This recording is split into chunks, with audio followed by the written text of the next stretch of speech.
4 weeks ago, at my husband's family barbecue, his sister said something I will never forget. If you disappeared tomorrow, no one would even notice. They thought it was just a joke. They thought I'd laugh it off, like I always had. They were wrong. I simply raised my hot dog and said, "Challenge accepted."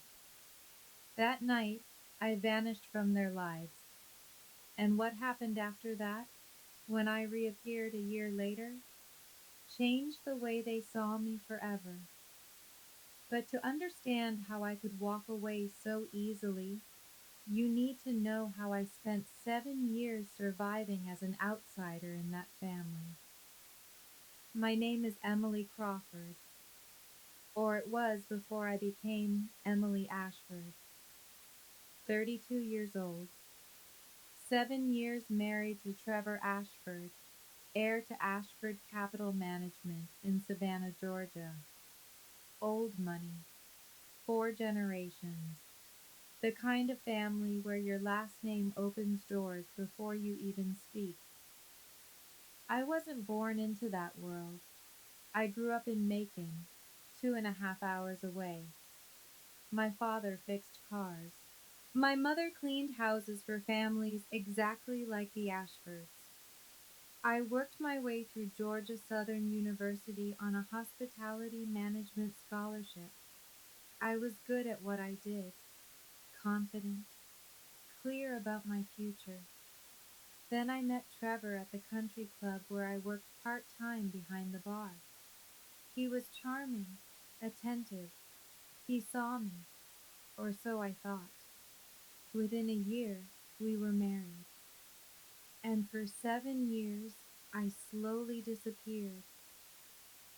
But the real breaking point came 4 weeks ago, the annual Ashford family summer barbecue. It was always the same, 35 to 40 guests, their 6-acre waterfront estate, manicured lawns, imported hydrangeas, casual wealth that doesn't need to announce itself. I'd spent the entire week preparing. Menu coordination, floral arrangements, table settings, making sure every detail met what Diane, my mother-in-law, called Ashford standards. That Saturday morning, Trevor left early for golf with his father, Harrison. "You'll handle everything, right?" he said, kissing my forehead absently. "You always do." I did. I always did. By noon, I'd been at the estate for 4 hours, setting up, adjusting, perfecting.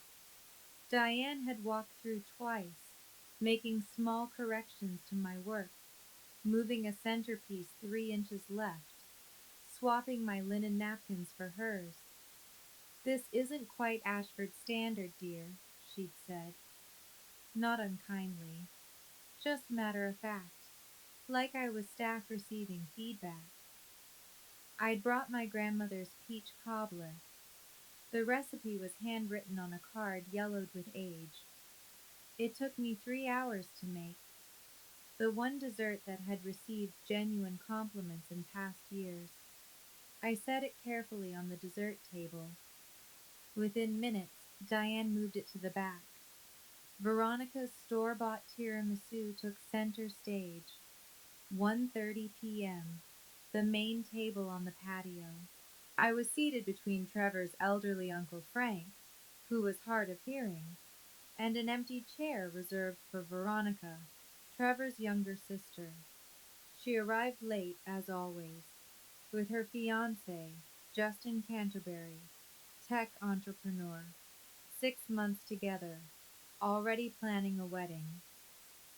"We just booked the mansion on Forsyth," Veronica announced, loud enough for everyone to hear. "The most exclusive venue in Savannah." The table erupted in congratulations. Diane beamed. "Veronica has such exquisite taste. The venue rental alone is $25,000. I picked up my potato salad. There was a lull in conversation, a rare opening. I took it. The mansion is beautiful, I offered, keeping my voice light. I actually helped coordinate a wedding there last year. If you need vendor recommendations, Veronica cut me off mid sentence. Oh, Emily.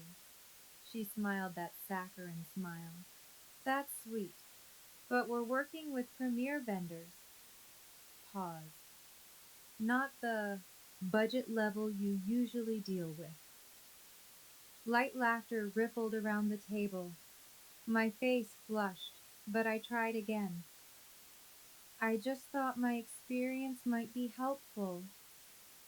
Honestly, Veronica interrupted, with a theatrical sigh, if you disappeared tomorrow, no one would even notice. She waved her hand dismissively. We'd still have a perfect wedding. Dad would still run his business. Trevor would still. Another wave. Everything would be fine. The table erupted, not in shock, not in my defense, in laughter. Diane tittered behind her napkin, like it was the cleverest thing she'd heard all day. Harrison coughed into his fist, grinning. Even Uncle Frank, who probably hadn't heard the actual comment, joined in because everyone else was laughing. And Trevor, my husband. Trevor chuckled into his beer.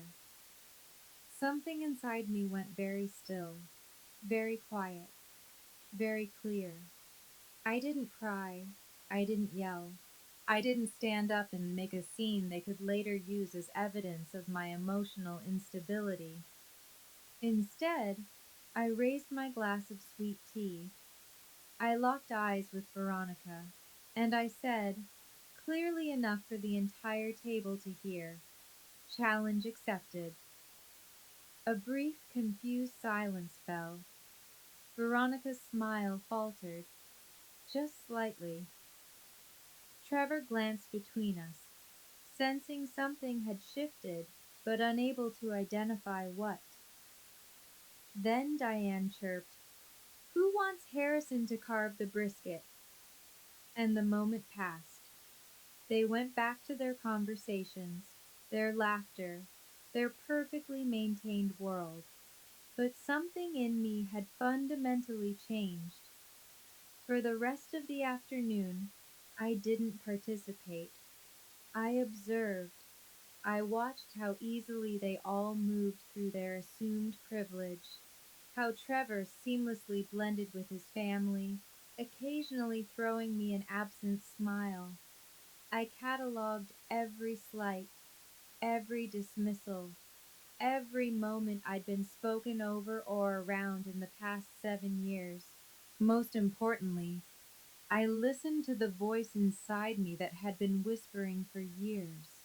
Now finally, it was loud enough to hear. You deserve better than this. The voice wasn't angry. It was just done. By 4:30, when we gathered our things to leave, my decision was made. The only question was how to execute it. The drive home was silent. Trevor scrolled through his phone, occasionally reading aloud details about next week's golf outing. I stared out the window, already planning, already gone. When we pulled into our driveway at 5 p.m., he finally seemed to notice. Everything okay? He asked. You've been quiet since lunch. I chose my words carefully.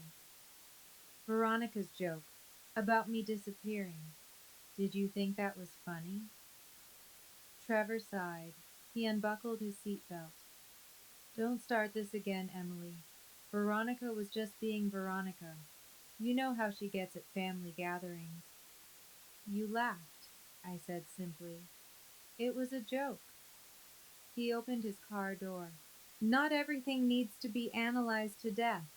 He got out. The conversation was over. For him. That night, Trevor fell asleep by 10:30. early golf the next morning. I lay awake beside him until 11. Then I got up, walked to my home office, opened my laptop, and began planning my disappearance. Not dramatically, not emotionally, methodically. By 3 a.m., I had a plan. By 6 a.m., I would execute it. And by that evening, Emily Ashford would cease to exist. To understand why I could leave so cleanly, you need to understand who I was before I became an Ashford, and what I gave up to try to belong. I met Trevor when I was 23. It was late fall, 2016. I was in my final semester at Georgia Southern University, working toward a degree in hospitality management. I'd earned a full scholarship plus work study funding. Money was always tight growing up. My father, James Crawford, ran a small auto repair shop in Macon. My mother, Ruth, cleaned houses for wealthy families. She'd leave before dawn, come home after dark, smelling of other people's expensive cleaning products. I learned early that hard work mattered, that nothing was handed to you, that if you wanted something, you earned it. The country club job was my highest paying work study position, $15 an hour plus tips. I worked Friday and Saturday evenings behind the bar at member events. Trevor came in one November night with a group from his father's firm. He ordered a bourbon, neat. Then he noticed the book I had tucked under the register. Hospitality marketing? He said, reading the spine. Business major? Hospitality management, I corrected, smiling. I'm graduating in December. That's impressive. He leaned against the bar. Most people I know graduated without ever cracking a textbook. I laughed. Must be nice. It was, he admitted, but maybe not as useful. We talked for 20 minutes between my other orders. He was charming, self-deprecating about his privileged upbringing, genuinely curious about my studies. When he asked for my number, I hesitated. I could tell from his clothes, his watch, his easy confidence. He came from money, real money. But he seemed different from the other club members, less entitled, more interested in substance than status. I gave him my number. 3 months later, we were inseparable. He'd drive the 2.5 hours from Savannah to see me on weekends. We'd get coffee at the campus shop, walk through the small downtown, talk for hours about everything and nothing. He told me about the pressure of being the Ashford heir, the expectations, the predetermined path. I told him about working 2 jobs to afford textbooks, about my mother's arthritic hands from years of scrubbing floors, about wanting to build something meaningful in hospitality. You're the most real person I've met, he said once, tucking my hair behind my ear. Everyone in my world is performing. You just are. I fell in love with who he was away from Savannah, away from his family. I should have paid attention to that distinction. We got engaged 6 months after graduation. The ring cost more than my entire student loan debt. I should have felt excited. Instead, I felt vaguely uneasy, like I was signing a contract I hadn't fully read. We married a year later in 2018. Diane planned most of it. You're so busy with your little event job, she'd said, patting my hand. Let me handle the details. I know how things should be done. My mother came to one dress fitting. She sat quietly in the corner of the boutique, while Diane directed the attendant to adjust, pin, take in, let out. On the drive home, my mother asked, Baby, are you happy? Of course. I said automatically. She didn't look convinced. The first major sacrifice came 4 months into our marriage. I received a call from the Ritz Carlton in Atlanta. They wanted me for an assistant manager position in their events department. $52,000 a year. Benefits. Clear promotion track. It was everything I'd worked toward. I was ecstatic. When I told Trevor that evening, his face fell. Atlanta? He repeated. It's only a 3-hour drive, I said quickly. We could make it work. Emily. He took my hands. I need to be near my family. Dad's grooming me to take over parts of the business. He's 58. This is time sensitive. What about my career? You'll find something in Savannah, he assured me. We're building a life together. That matters more than any single job. I wanted to argue, but he looked so earnest, so certain this was the right choice. And I'd been raised to believe that marriage meant compromise. So I turned down the Ritz Carlton. I accepted a position at a small event venue in Savannah called The Pearl. $34,000 a year, 18,000 less than Atlanta. When I mentioned it to Diane at Sunday dinner, she smiled. Oh, the Pearl, how quaint. At least now you'll understand how real events are done, dear. As if the Ritz Carlton wasn't real. As if my degree, my scholarship, my years of work weren't real. Trevor squeezed my hand under the table. His silent signal, don't engage. So I didn't. I just smiled and changed the subject. That became my pattern. Smile, nod, change the subject. The second sacrifice was financial. By 2019, I'd saved $43,000. It had taken me 6 years of careful budgeting. Some came from work, some from leftover scholarship funds I'd invested conservatively. It was my safety net, my proof that I could stand on my own. That year, Veronica launched a startup, a hospitality app connecting venues with vendors. She needed seed funding to show outside investors that the family believed in her. At a family dinner, Harrison turned to me. Emily, you understand the industry. What do you think of Veronica's concept? I gave honest feedback. The idea had potential but needed refinement in the user interface. Diane smiled warmly. See, Veronica? Even Emily thinks it's good. 2 weeks later, Veronica asked me directly, would you want to invest? Family investment shows we have confidence. It'll help us secure the real money. I hesitated. $43,000 was everything I had. Trevor encouraged me. It's family. We support each other. That's what the Ashfords do. I invested $28,000. The startup folded 18 months later. Veronica moved on to a job at her father's firm without missing a beat. When I gently asked about the investment, she looked genuinely confused. That's what family does, Emily. We support each other's dreams. Pause. Besides, you didn't really need that money, did you? Trevor makes enough for both of you.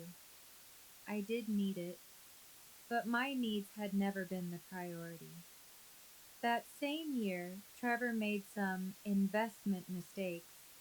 His words, $15,000 in credit card debt. He was embarrassed to tell Harrison. Dad will think I'm irresponsible, he said, pacing our bedroom. This could affect my position at the firm. So I paid it. With the last $15,000 in my account, my balance went to zero. But I was still lucky to be part of this family, still fortunate to have married into the Ashfords. The third sacrifice was harder to measure. It happened in tiny increments over 7 years. I planned every family event: Thanksgiving dinner, Christmas brunch, birthday celebrations, anniversary parties. I'd spend days preparing, coordinating caterers, arranging flowers, selecting wine pairings that matched Diane's preferences. When things went perfectly, the Ashfords always know how to throw a party. When something went slightly wrong, Emily's still learning how we do things. My name appeared in criticisms, never in compliments. I started changing how I dressed. Nothing flashy, nothing that would draw attention or seem like I was trying too hard. I adopted their vocabulary, their speech patterns, their opinions on restaurants, wine, art, politics. I laughed at inside family jokes that excluded me by definition. I became smaller, quieter, less. My mother called 6 months before the barbecue. "You sound different, baby girl," she said, "like you're not really you anymore." "I'm fine, Mama, just busy." "You used to call me Mom," she said softly. "Now it's Mama, like you're trying to sound more refined." I hadn't even noticed. "I'm just tired," I said. She paused. "Tired of what?" I didn't answer, because I didn't know how to say. Tired of disappearing. The pattern was always the same at family gatherings. Veronica would correct my pronunciation. "It's Pinot Grigio, Emily, not Pinot Grigio. Don't worry, you'll learn eventually." The table would chuckle. Trevor would say nothing. Harrison would explain basic business concepts, prefacing them with, "Now you might not know this, but in finance." I had a degree in business hospitality, but he assumed I needed remedial lessons. Diane would make wardrobe suggestions framed as concern. "That color is lovely on you, dear, but perhaps something a bit more understated for the club. We don't want to look like we're trying too hard." I was always seated with the elderly relatives who couldn't hear well, or the distant cousins visiting from out of town. Never at the main table during business discussions. Never included in the real family dynamics. I became infrastructure, necessary for functions to run smoothly, but invisible as a person. I remember who I was at Georgia Southern, president of the Hospitality Management Student Association. I organized campus networking events. I had clear opinions and wasn't afraid to voice them. I had friends who valued my input. I had professors who saw my potential. I had confidence. My college roommate Jenna visited 3 years into my marriage. We met for coffee in downtown Savannah. "Em," she said carefully, studying my face, "what happened to you?" "What do you mean?" "You used to be the most confident person I knew.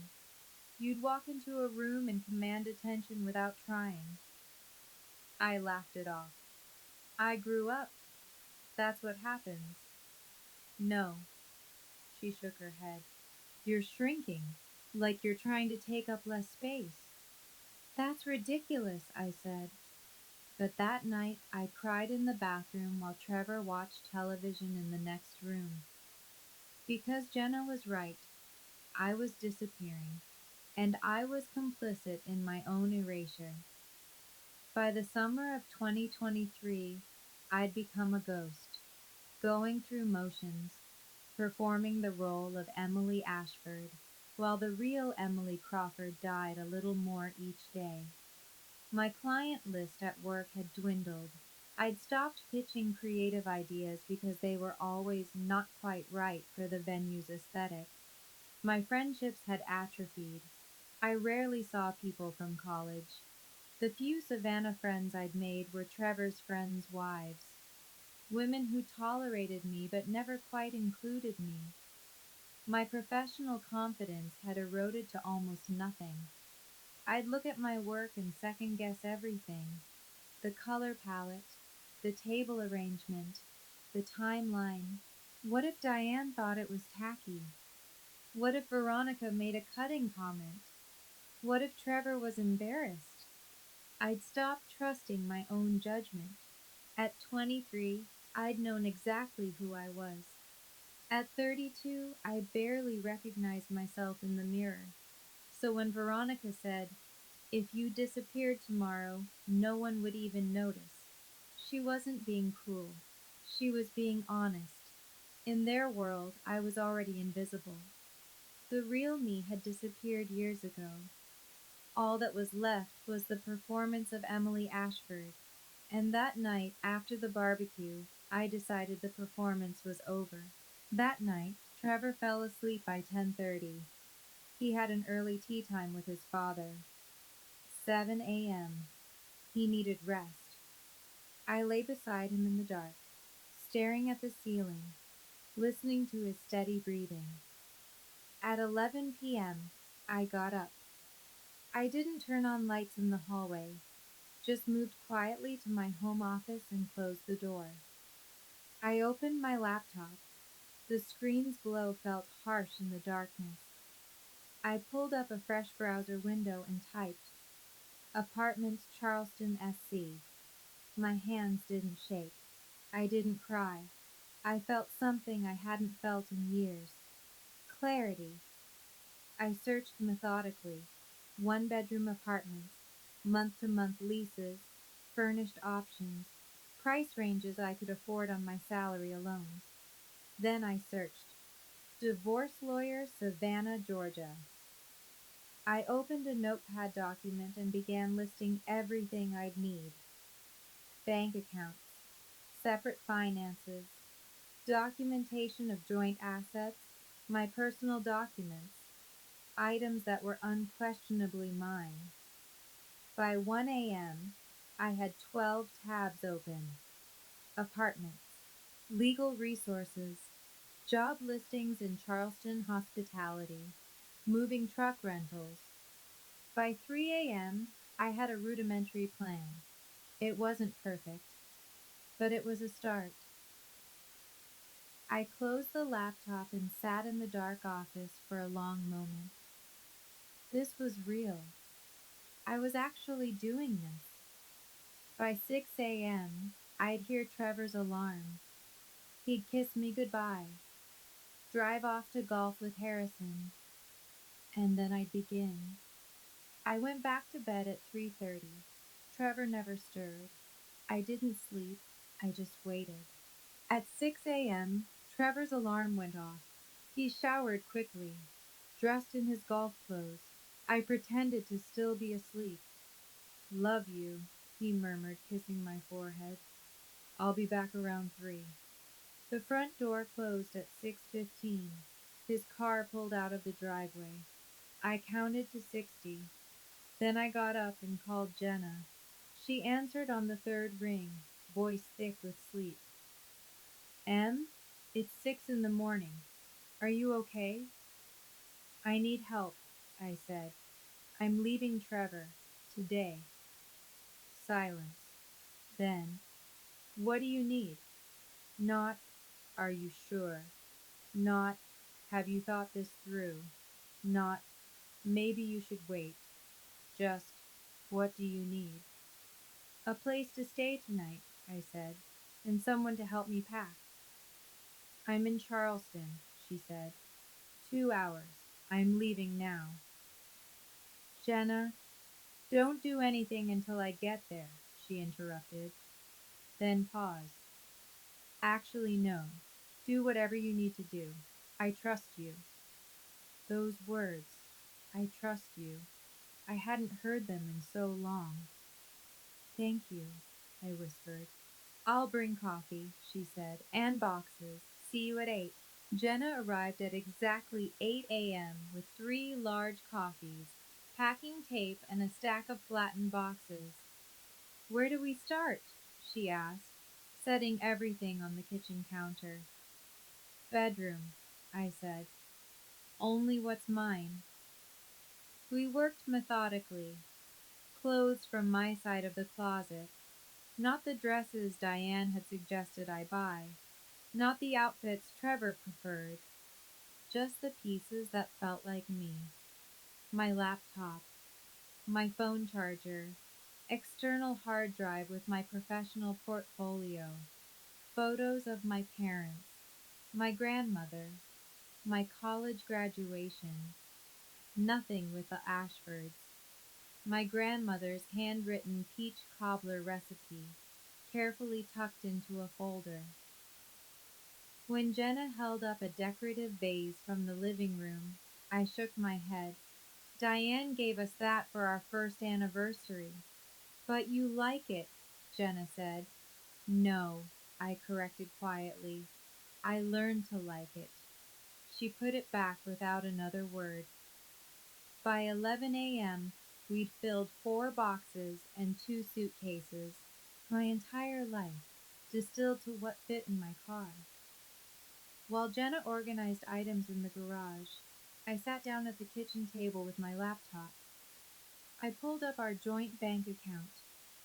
Balance $47,200.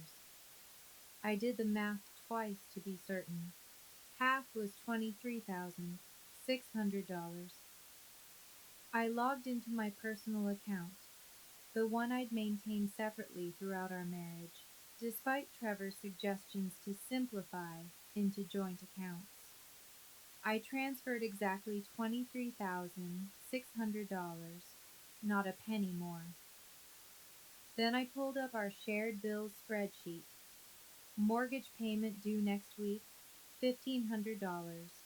My half, $750. Utilities average, $200 monthly. My half, $100. I wrote a check for $1,850 and left it on the counter. My share of upcoming obligations, paid in full. Jenna watched from the doorway. You could take more, she said quietly, after everything you put in. No, I said, 50-50. I want them to have 0 legitimate complaints. You're being too fair. I'm being strategic. I documented every transaction, screenshots, spreadsheets, a clear paper trail showing I'd taken only what I was legally entitled to. At 1 p.m., I sat down to write the letter. I kept it simple, clinical. Trevor, I need time away to reevaluate our marriage. I've taken only what is mine and contributed my share to outstanding bills. Please respect my need for space and do not contact me. My lawyer will be in touch. Emily. I printed it and set it on the kitchen counter. Next to it, I placed a second sheet of paper. If you disappeared tomorrow, no one would even notice. Veronica Ashford. July 23rd, 2023. Ashford Estate Summer Barbecue. Witnesses, approximately 35 to 40 guests. Just the facts. Date, location, context. Then I took off my wedding ring. The diamond caught the afternoon light.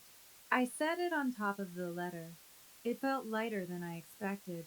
At 2:30 p.m., Jenna and I stood in the driveway. My car was packed. Everything I truly needed fit in the trunk and back seat. You ready? Jenna asked. I looked back at the house. White suburban colonial, perfectly manicured lawn. Trevor's car would pull in at 3 p.m. He'd walk inside and find it all. The empty closet, the letter, the ring. Yeah, I said. I'm ready. Jenna got in her car to lead the way. I followed in mine. We drove through familiar Savannah streets, past the country club where I'd met Trevor, past the Pearl, where I still worked, past the turnoff to the Ashford estate. Each mile marker felt like weight lifting from my chest. When we crossed the state line into South Carolina, I took my first full breath in what felt like years. The Welcome to South Carolina sign passed on my right. I was no longer in Georgia, no longer in Ashford territory. For the first time in 7 years, I was making a decision purely for myself, not for Trevor, not for Diane, not for the family, just for me. I checked into a modest hotel in Charleston at 5 p.m. Nothing fancy, just a clean room with a firm bed and working air conditioning. The kind of place the Ashfords would never consider. It felt perfect. I texted my mother. I'm safe. I left Trevor. Please don't share my location with anyone. I need time. I love you. Her response came within 30 seconds. Baby girl, I've been waiting for this call. I'm here when you're ready. I texted Jenna. Thank you for everything. I'll call you tomorrow. Then I turned off my phone. I knew what was happening back in Savannah. Trevor would arrive home at 3 p.m. He'd call my name, walk through the quiet house. He'd find the empty closet first, then the letter, then the ring. By now, he'd be calling, texting, panicking. But I didn't need to see it, didn't need to hear it. I took a long shower, put on clean clothes, ordered room service, and I slept for 9 hours straight. No dreams about trying to become someone I wasn't. No anxiety about tomorrow's family obligations. Just sleep, deep, dreamless, free. The next morning, I briefly turned on my phone. 47 messages from Trevor.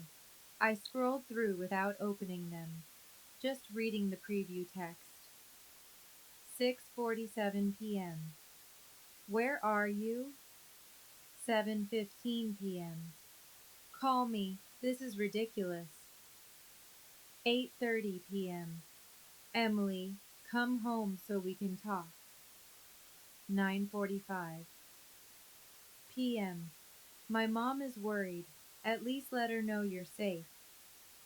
11:20 p.m. You're being incredibly selfish right now.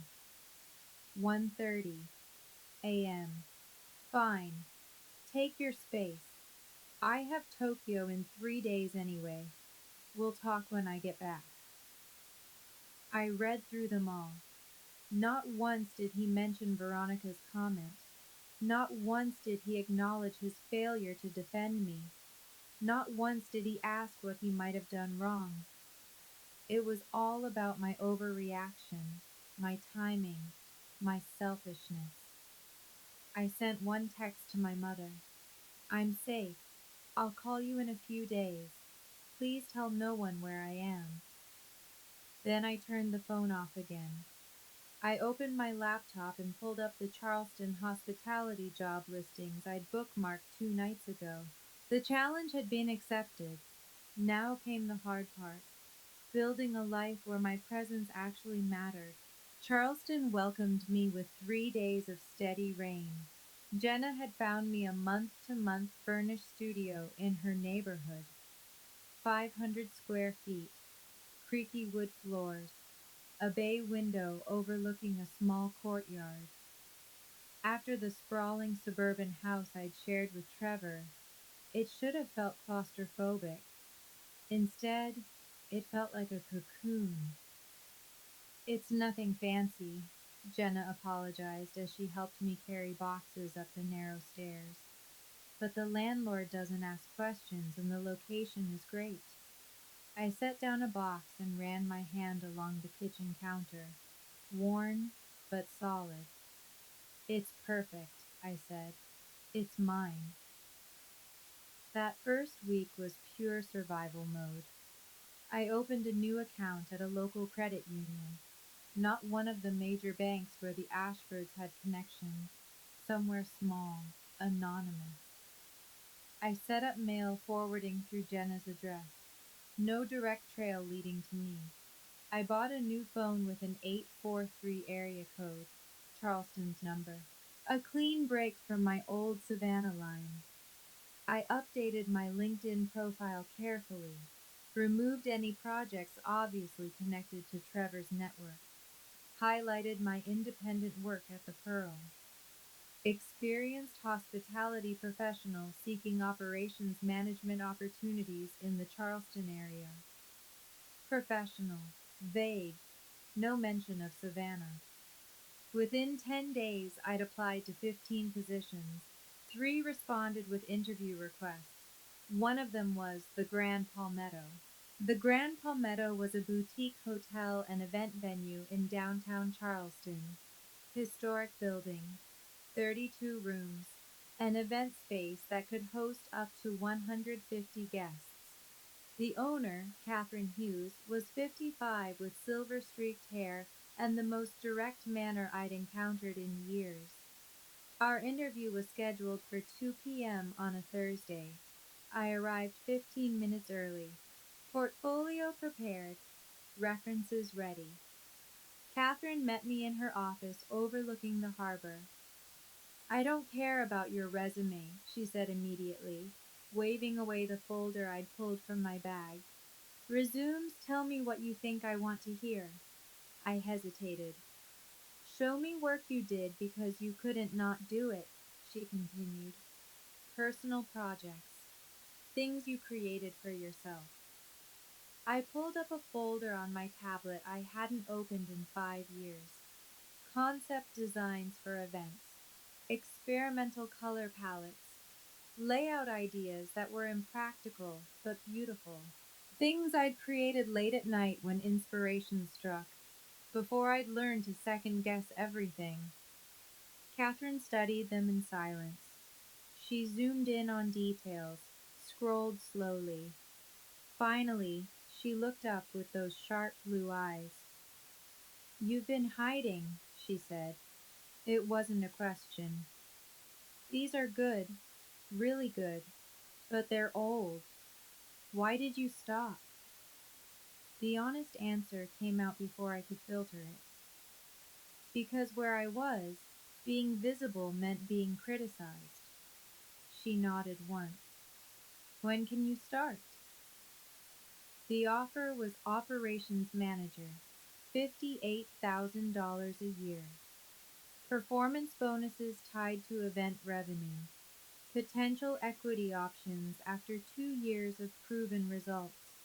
It was 24,000 more than I'd made at the Pearl. I started the following Monday. In my second month, I found Dr. Susan Winters. She specialized in family dynamics and marital trauma. Her office was in a converted house near the university. Warm lighting, comfortable chairs, none of the clinical coldness I'd expected. "Tell me why you're here," she said in our first session. I told her about the barbecue, about Veronica's comment, about leaving. "That comment wasn't the cause of your departure," Dr. Winters observed in our third session. "It was the catalyst." I agreed.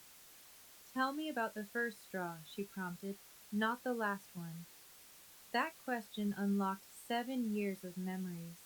The first time Trevor said, "You wouldn't understand about a business discussion." The first time Diane adjusted my clothing without asking permission.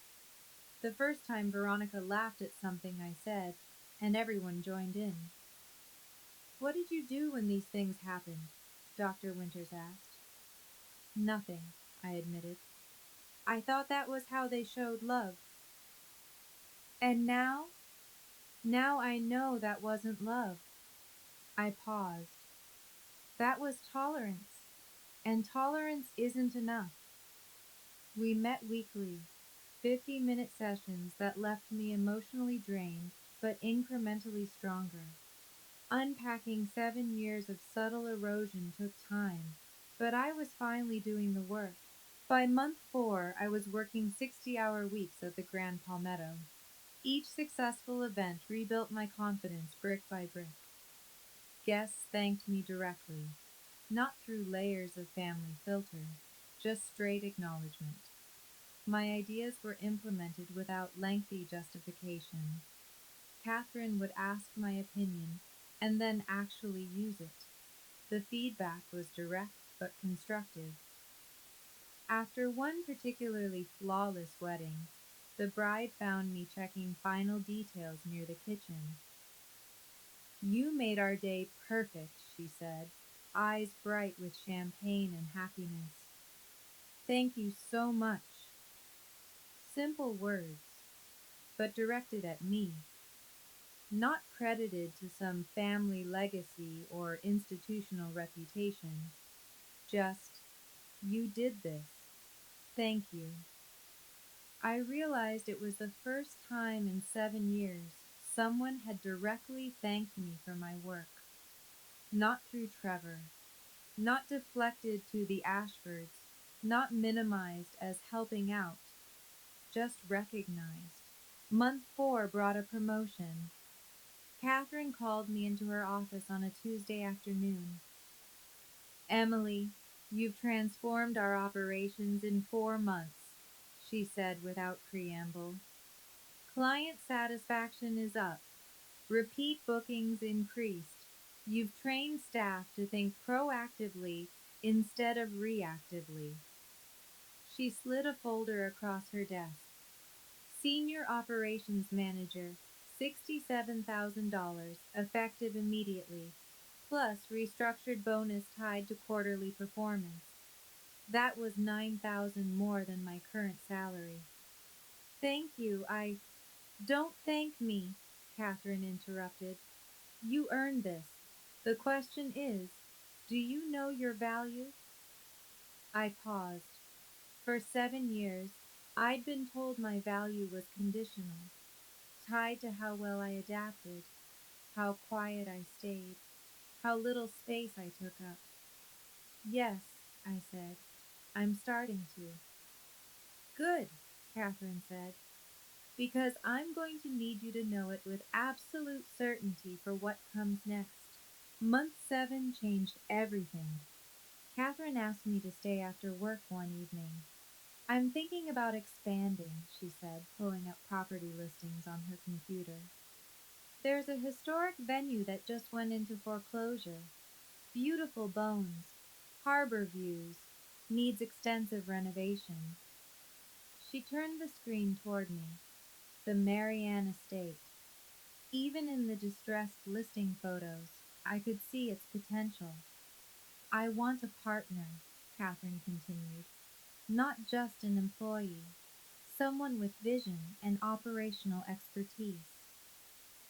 "I don't have capital for investment," I said immediately. "I don't need your money," she replied. "I need your vision and work ethic. Sweat equity. You contribute expertise and management. I'll handle the investor funding." "Why me?" "Because you care about every detail like it's your own." She smiled. "And it will be your own. 30% equity stake in exchange for managing the acquisition and renovation." I stared at her. "That's a significant offer." "It's a significant opportunity for both of us." I thought about it for exactly 3 seconds.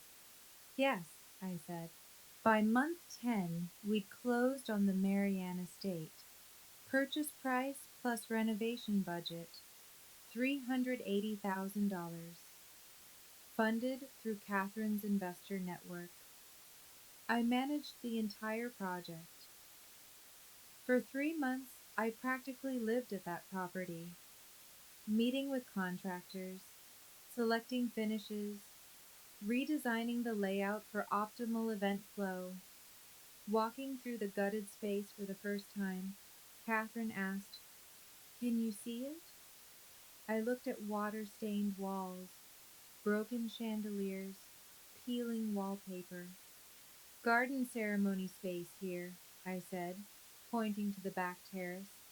Remove this interior wall to create flow between cocktail area and reception hall. Harbor view windows as the focal point. You don't just see the space, Catherine observed. You see what it should be. That's what I've always done, I said quietly. I just never got to do it for myself before. The renovation took exactly 3 months. We opened in early August. The first wedding booked within a week, then another, then 5 more. Within a month, we were booked solid for the next 18 months. By month 13, August 2024, I was unrecognizable from the woman who'd fled Savannah. I owned 30% equity in the Marianne estate. My combined income between that and my senior operations role at the Grand Palmetto was approximately $95,000 annually, nearly triple what I'd made in Savannah. I'd cut my hair to a shoulder-length bob with subtle caramel highlights. My wardrobe had shifted from Ashford-approved neutral to professional Southern chic, but the biggest change was internal. I stood differently, held eye contact, voiced opinions without the old anxiety of immediate contradiction. In month 11, I'd met Nathan at a friend's dinner party, Dr. Nathan Price, emergency room physician at the medical university, kind, direct, genuinely interested in what I had to say. On our first date, he asked about my work. I co-own an event venue, I said, and manage operations for another property. That's impressive, he said. How long have you been in Charleston? Almost a year, fresh start. Running from something or toward something? I didn't hesitate. Both, and I'm exactly where I need to be. He smiled. We'd been together 6 months now, easy, respectful. He valued my time, my opinions, my autonomy. Everything felt fundamentally different. The divorce had been finalized in April. Trevor signed without contesting. Straightforward asset division negotiated through lawyers. His only personal communication was a brief note included with the signed papers. I still don't understand, but I won't fight you anymore. He didn't need to understand. I did, and I understood perfectly. By August 2024, Emily Crawford had rebuilt herself completely, not into someone new, into who she'd always been before she started shrinking to fit someone else's life. Veronica had said if I disappeared, no one would notice. She was right.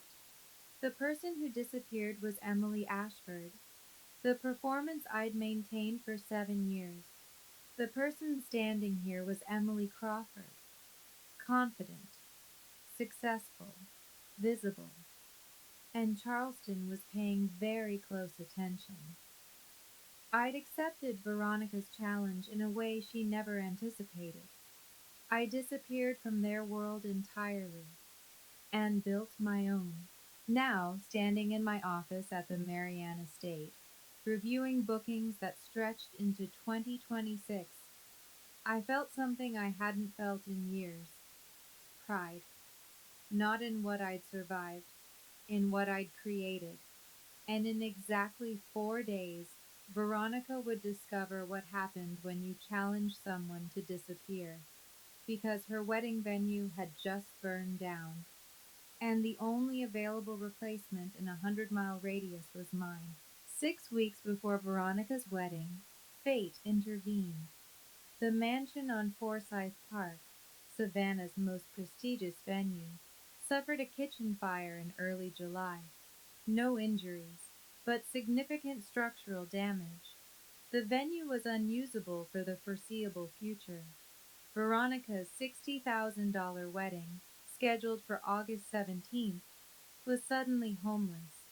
I heard about it through industry contacts. The hospitality world is small. News travels fast. Her wedding planner, Sylvia Morrison, went into immediate crisis mode. Every premium venue in Savannah was already booked for peak August weekends. Sylvia expanded her search radius 50 miles, 75, 100, nothing available.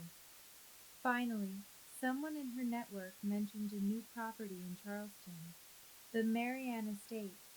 Stunning renovations, harbor views, glowing early reviews, and according to the online calendar, one miraculous Saturday in August showed available, August 17th. The inquiry came through our website contact form on a Wednesday afternoon. I was reviewing quarterly financials when our receptionist, Maria, forwarded the email. High budget wedding inquiry, she noted. 60,000 total budget, August 17th. Wedding planner sounds desperate. I opened the email. Client names Veronica Ashford and Justin Canterbury. I stared at the screen for a full minute. Catherine walked past my office, then backed up when she saw my face. Everything okay? I know this client, I said carefully. Personally. She came in and closed the door. Bad history? You could say that. Do you want to decline? I could, easily, professionally. No one would question it. But something in me wanted this. Not revenge. Closure. No, I said slowly. I want to accept. Catherine studied my face. You're sure? She's coming to my venue, I said. On my terms. Yes, I'm sure. I typed out the response carefully. Professional, standard pricing, clear boundaries. Dear Ms. Morrison, we can accommodate August 17th. Venue rental is $18,000 for a Saturday in peak season. Full service packages available upon request. Please review the attached contract and service menu. All coordination will be handled through your office. The owner maintains limited availability for direct client contact. Best regards, the Marianne Estate Management. The contract required signature from E. Crawford, owner/operator. My maiden name, not Ashford. 2 days later, the signed contract arrived. Veronica had agreed to everything. Price, terms, communication protocols. She had no other choice, and she had no idea who owned the venue. Maria brought me the executed contract that Friday. $18,000 secured, she said happily. This'll be our biggest booking yet. Yes, I said quietly. It will be. For the next 6 weeks, all coordination happened through Sylvia. Veronica wanted to discuss floral arrangements directly with the owner.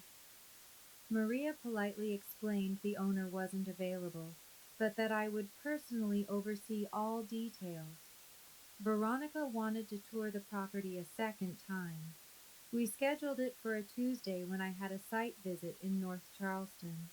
She never saw me. Every email, every phone call, every question was filtered through professional channels. I reviewed every detail personally. Floral proposals, menu selections, timeline, setup diagrams, not to sabotage, to perfect.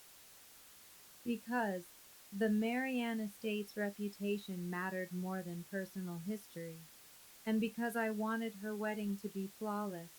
I wanted her to see what I was capable of when I was finally visible. 1 week before the wedding, I sat in Dr. Winter's office for my regular Thursday session. How are you feeling about Saturday? She asked. Surprisingly calm, I said. Why surprisingly? Because a year ago, the thought of facing them would have paralyzed me. She nodded.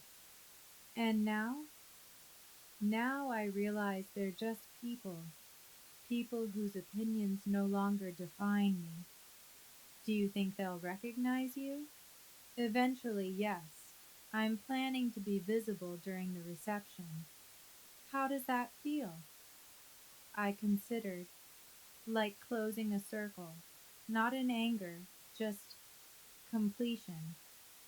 Dr. Winters smiled. That's growth. I chose my outfit carefully that week.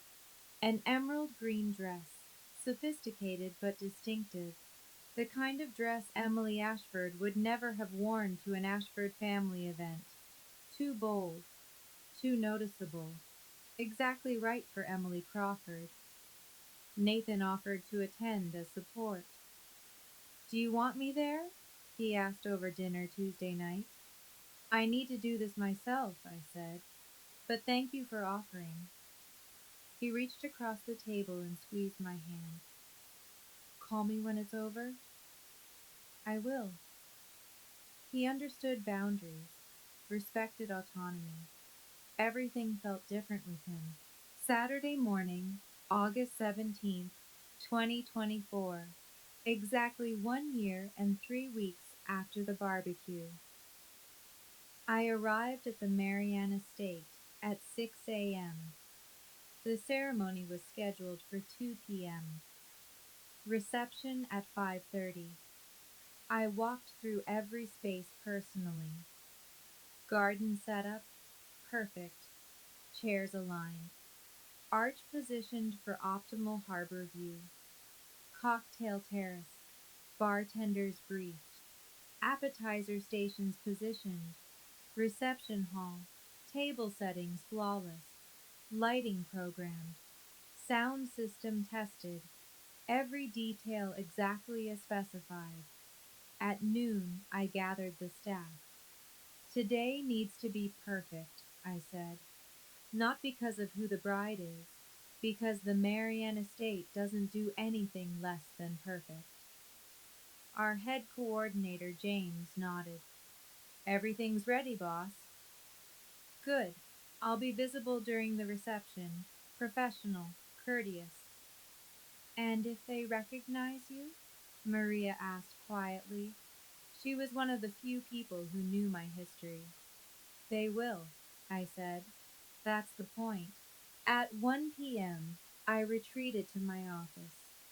The window overlooked the garden ceremony space. I watched from there as guests began arriving.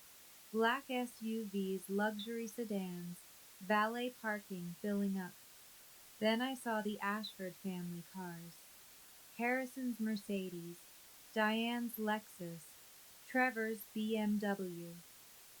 My breath caught, just for a moment. Then I exhaled slowly. They were just people, wealthy, privileged, accustomed to getting their way, but just people. At 2 p.m., the ceremony began. I watched from my office window. Veronica walked down the garden aisle in a dress that probably cost more than most people's cars. Beautiful, radiant. Trevor stood as best man beside Justin. He looked thinner than I remembered, tired around the eyes. Diane dabbed at tears in the front row. Harrison looked proud. The ceremony lasted 30 minutes. My team executed it flawlessly. Perfect timing, smooth transitions, no visible hitches. As guests moved to cocktail hour, I allowed myself a small smile. Professional satisfaction. This was excellent work. At 4 p.m. during cocktail hour, I needed to check on catering flow in the main hallway. I moved quietly, reviewing setup. That's when I heard Diane's voice carrying from the Harbor View terrace. She was speaking to a cluster of guests I didn't recognize. The venue is absolutely divine, she was saying. Whoever owns this estate clearly understands true elegance, so much better than some of those newer establishments. One of her companions asked, Do you know the owner? No, everything was coordinated through the wedding planner, but clearly they come from good breeding to create something this refined. I stood in the hallway, just out of sight. Good breeding, not hard work, not vision, not expertise, breeding. I smiled slightly. Some things never changed. At 5:15, I returned to my office and changed into the emerald dress. Hair touched up, makeup refreshed, professional armor in place. Catherine texted, "You've got this." Nathan texted, "Thinking of you, proud of you." I looked at myself in the small mirror behind my desk. The woman looking back was Emily Crawford, confident, successful, ready.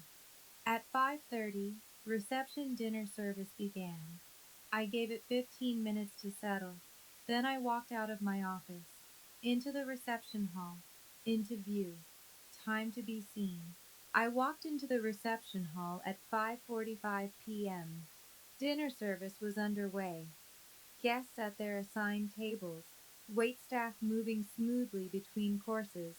I moved through the room with professional purpose, checking details, catering flow, wine service, timing, legitimate reasons to be visible. That's when Veronica saw me. She was mid-bite at the bride's table, center of the room, fork halfway to her mouth. Our eyes met across 30 feet of reception space. I watched recognition dawn on her face in slow motion. Confusion first, then doubt, then certainty. "Emily?" The word came out loud enough that surrounding tables paused their conversations. Trevor's head whipped around from the family table 10 feet away. Diane's champagne glass froze midair. Harrison stared, confusion written across his face. I walked calmly toward the bride's table, professional smile in place. "Good evening," I said pleasantly. "I'm Emily Crawford, owner of the Marianne Estate. I wanted to personally ensure everything meets your expectations tonight." Silence. Complete silence at both the bride's table and the Ashford family table. Veronica's mouth opened, closed, opened again. "You you own this place?" "Co-owner, yes," I confirmed. "We acquired and renovated the property last fall. You're actually our 47th wedding this year." I paused, letting that sink in. "We're very proud of what we've built." The number felt right, specific, real.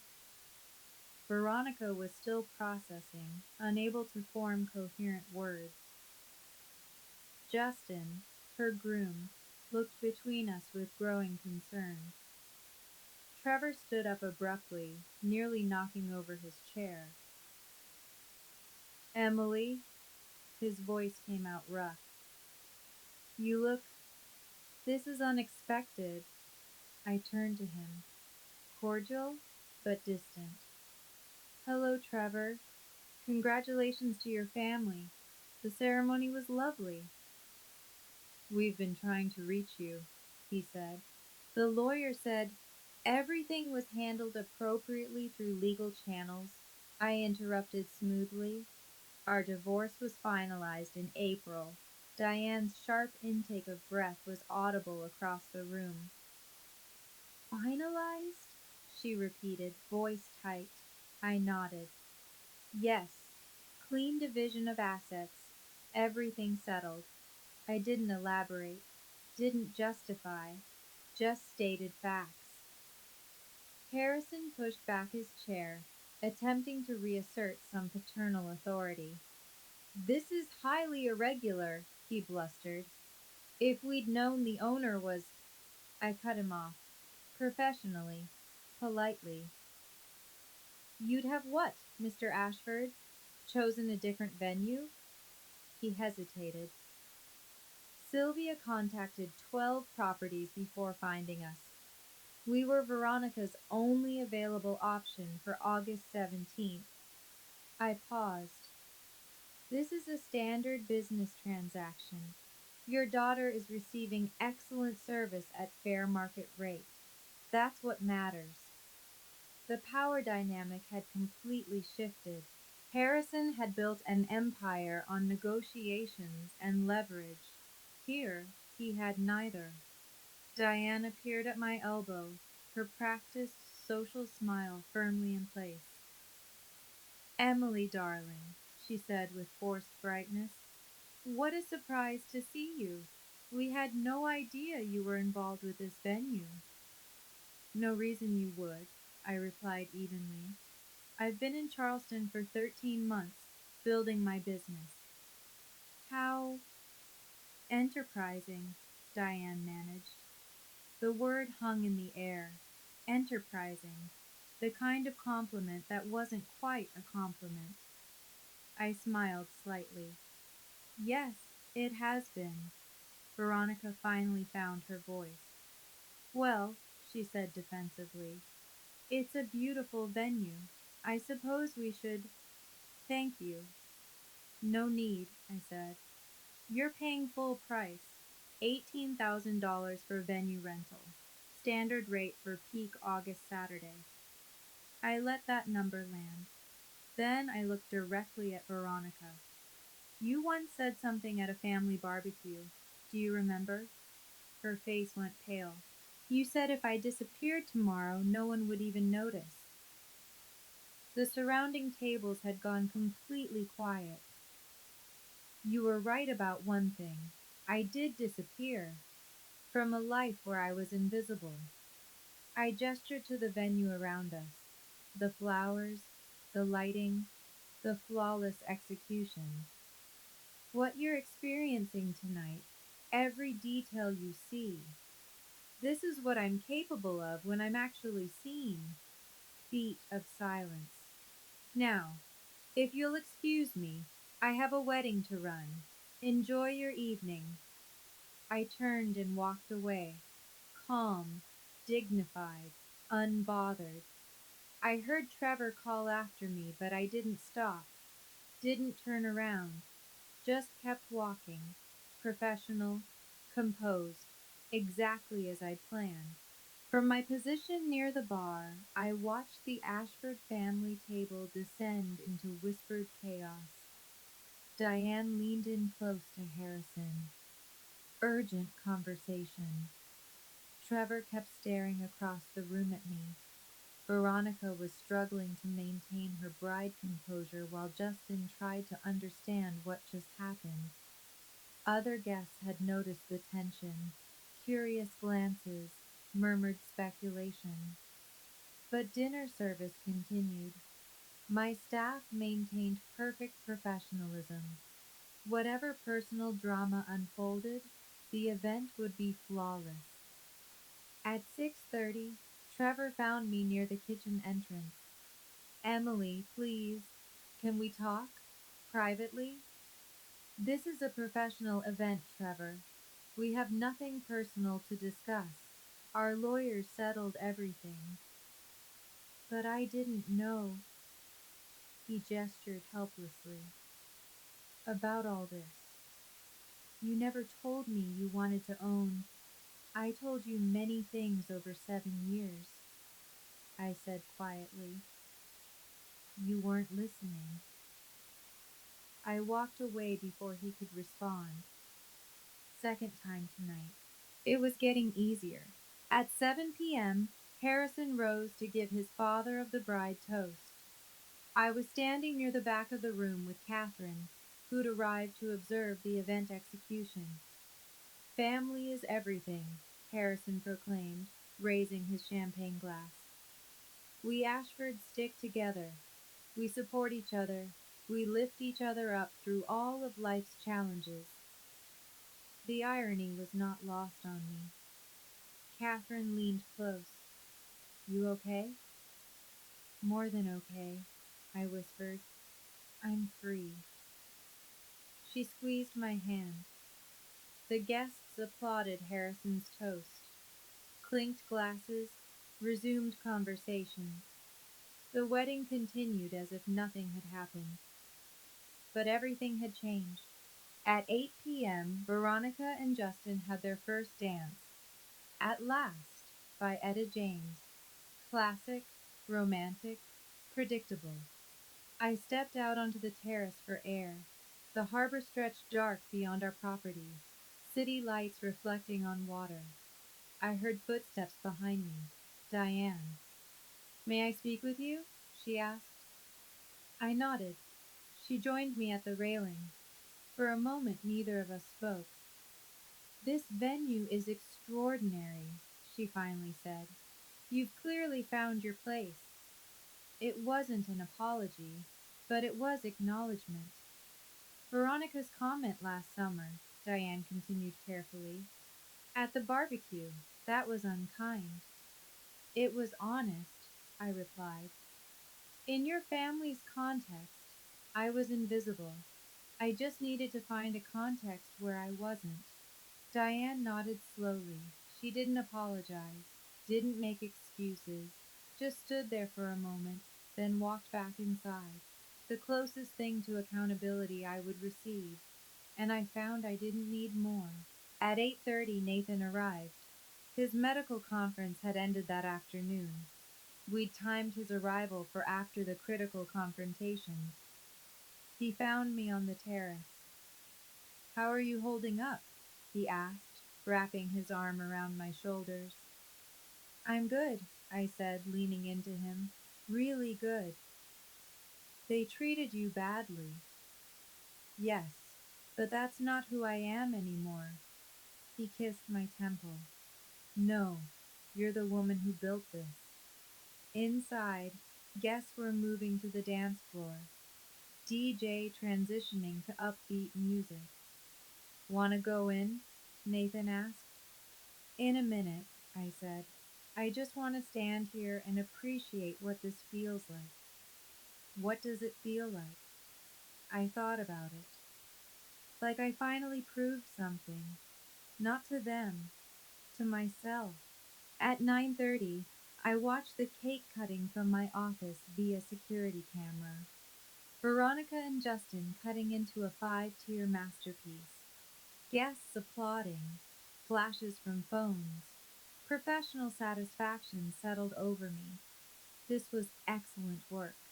Regardless of personal history, we'd executed a flawless event. Catherine appeared in my doorway. "Why are you hiding up here?" "Not hiding," I said, observing. "And?" "It's a beautiful wedding. We did good work."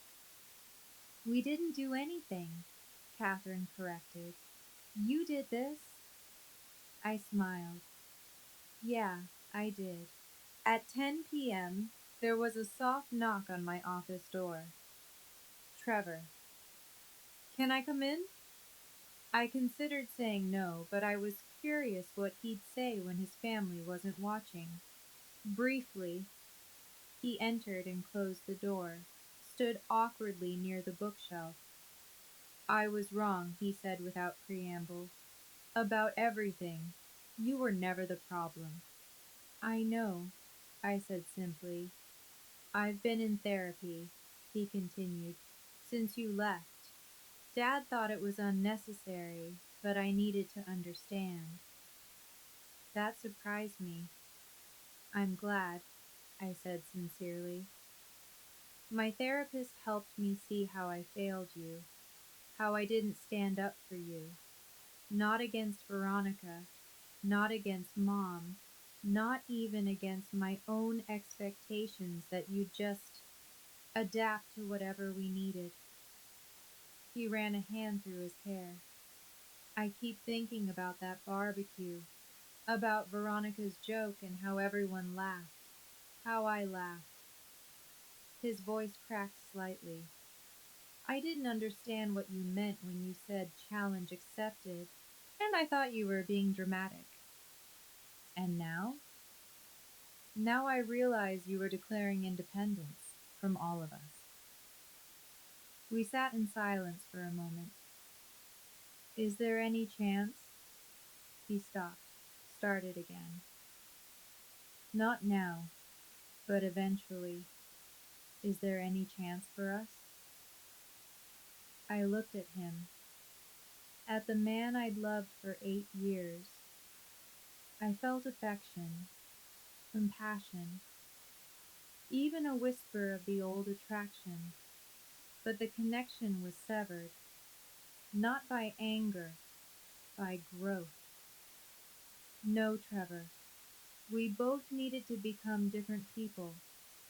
I'm glad you're discovering who you are outside your family's expectations, but we're done. He nodded, tears forming in his eyes. I'm sorry I didn't see you. I'm sorry I waited so long to see myself. We shook hands. Civil. Final. He left the office. The door closed behind him. The last chapter officially over. At 11 p.m., the reception concluded. Guests filed out to valet. Veronica and Justin departed in a vintage car with tin cans and streamers. The Ashford family loaded into their vehicles. No one looked toward my office window.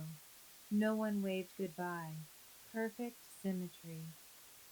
They'd ignored my presence when I joined their family.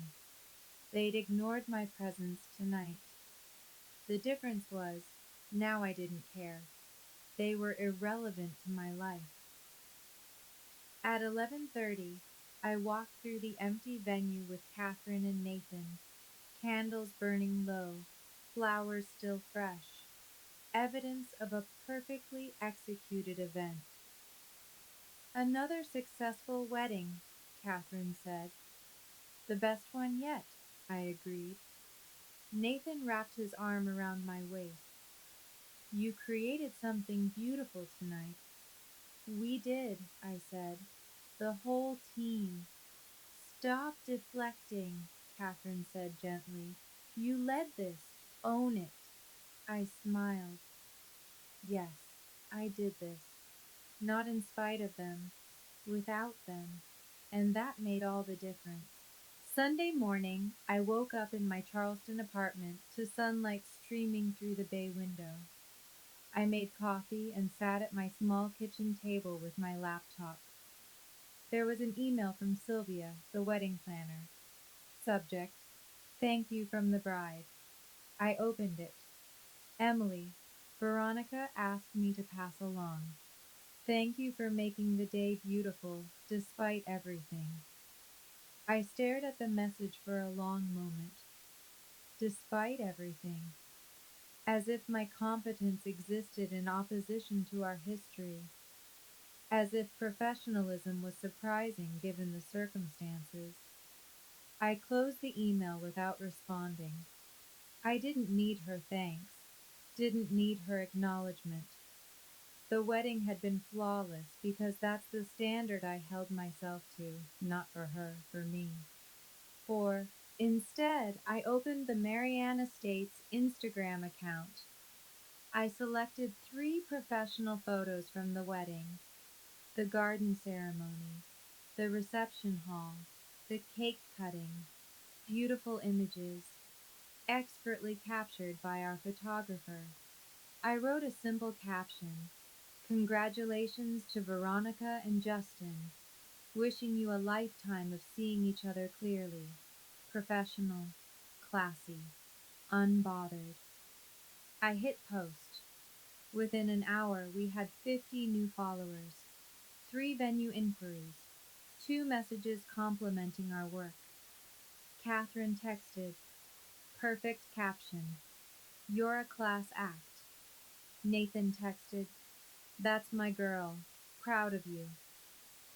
I sat back with my coffee and allowed myself a small smile. This was success, not revenge, not vindication, just the quiet satisfaction of work well done. Monday morning, I was back at my desk by 8 a.m., emails to answer. Vendor invoices to approve. A site visit scheduled for Wednesday. Normal operations. My phone rang at 9:15. Unknown Charleston number. I answered. The Marianne Estate. This is Emily. Hi, my name is Rebecca Chen. I was a guest at the Ashford wedding on Saturday. I'm getting married next June, and after seeing your venue, I have to ask, do you have any availability? I pulled up our calendar. June has a few Saturdays open. When were you thinking? June 14th? I clicked through. That's available. Would you like to schedule a tour? Absolutely, as soon as possible. We booked her for Thursday afternoon. After I hung up, I sat back in my chair. This was the third inquiry directly from Saturday's wedding. Word of mouth, referrals, organic growth. The business was thriving, not because of the Ashford name, in spite of it. No, not even in spite of it. Completely independent of it. That afternoon, Catherine stopped by my office. I've been thinking, she said, settling into the chair across from my desk. We should expand the partnership structure. What do you mean? You've proven yourself 10 times over. I want to increase your equity stake to 40%. You've earned it. I blinked. Catherine, that's non-negotiable, she interrupted. You transformed this property. You built the reputation. You deserve ownership that reflects that contribution. I don't know what to say. Say yes. I laughed. Yes. Thank you. Good. My lawyer will draw up the paperwork. She stood to leave, then paused at the door. You know what I admire most about you? What?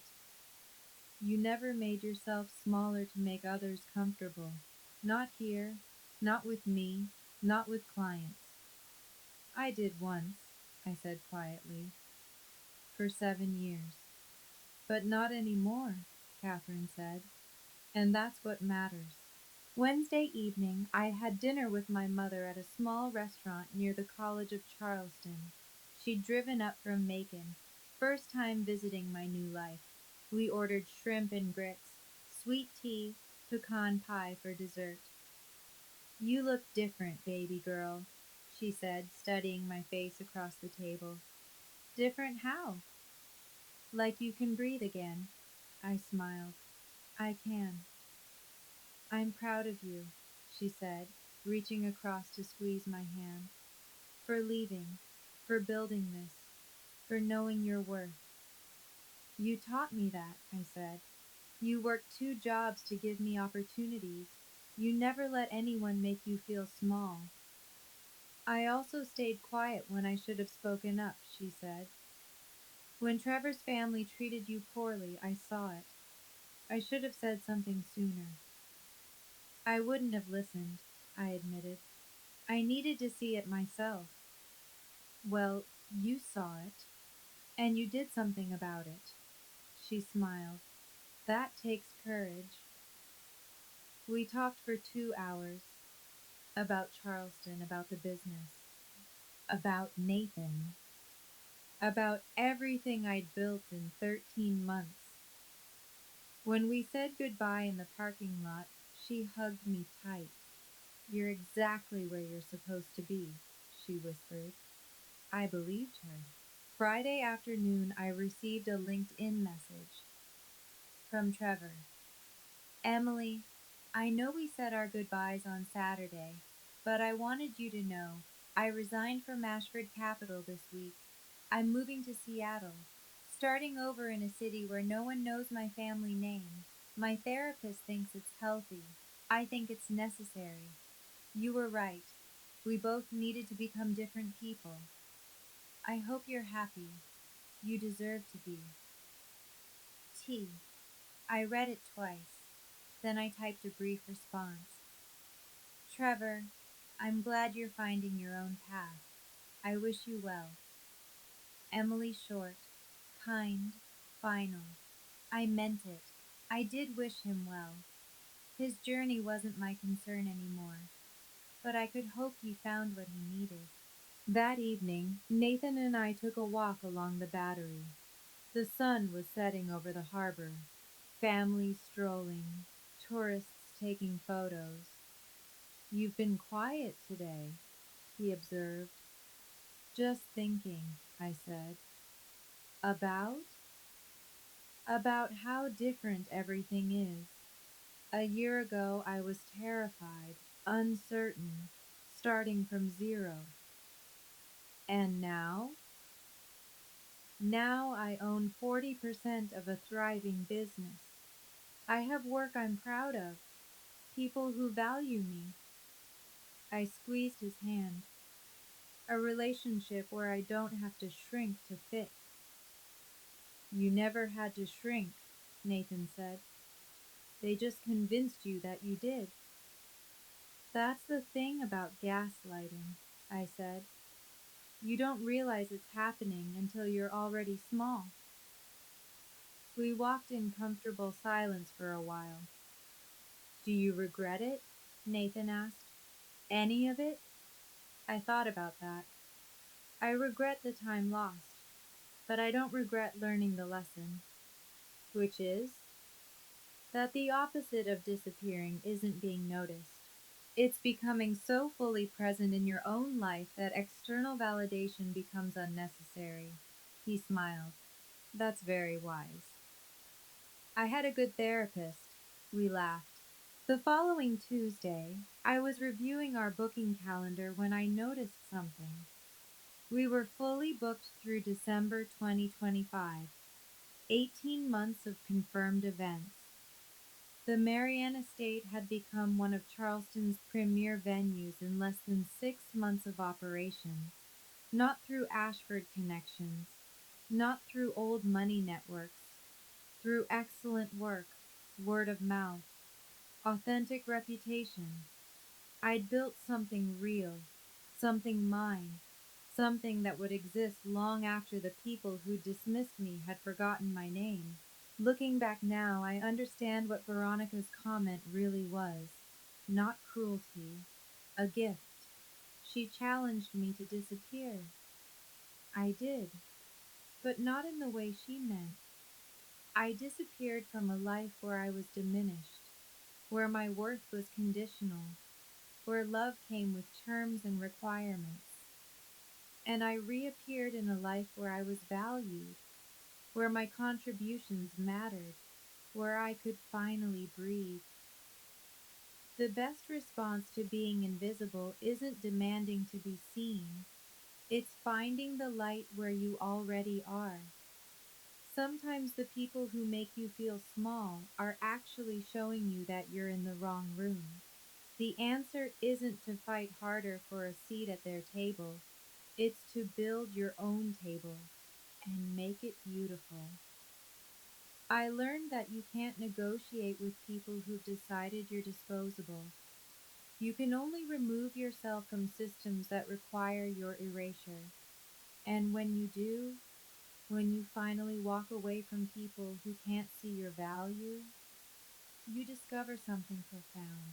You don't need them to acknowledge what you've built. You just need to keep building. 3 months after Veronica's wedding, I received a handwritten note, forwarded through our business address. The return address was Seattle. From Trevor. "Emily, I drove past a coffee shop yesterday and thought of you. Not of us, just of you. The woman I met behind the bar at that country club. The one who was confident and clear about her future.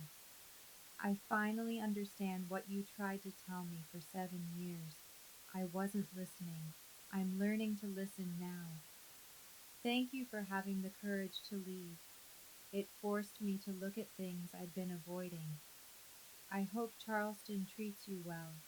You deserve a life that sees you. Trevor." I folded the letter and put it in a drawer, not to keep as a trophy, just as a reminder of who I'd been, who I'd become, and why the journey mattered. If you've ever felt invisible in your own life, if you've ever shrunk to fit someone else's expectations, I want you to know something. You're not overreacting. You're not too sensitive. You're not asking for too much. You're finally seeing clearly. And that clarity is the first step toward freedom. The people who truly value you won't require you to disappear to make them comfortable.